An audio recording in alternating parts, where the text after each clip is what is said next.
After yesterday's challenge, today it's the results. Hao watu walinipima. As you can see, hakuna roots, hakuna nini. Waliniambia after 12 hours, mimi nimeextend mpaka hata 24 hours. Nothing has happened. Meanwhile, hebu tucheki project ingine. Hapa nimetoka kuchota maji. I'm very tired, lakini lazima hiyo mtungi ishukishwe, ibebwe kwa sababu ng'ombe wamekatalia hapo.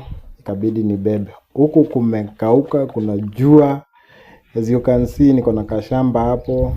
By the way, huko climate ni 32 degrees. Very hot. Huku ni kunoma. Lakini niko na ka home garden, ka kitchen garden hapo. Mpanda tu sukuma, tu spinach.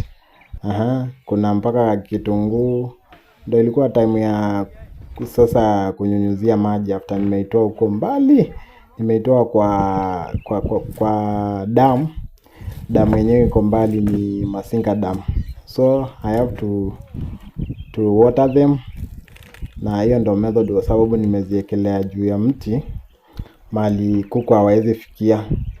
So inabidi niweke maji. So we will see after some while vile itakuwa. And please naomba subscription yako.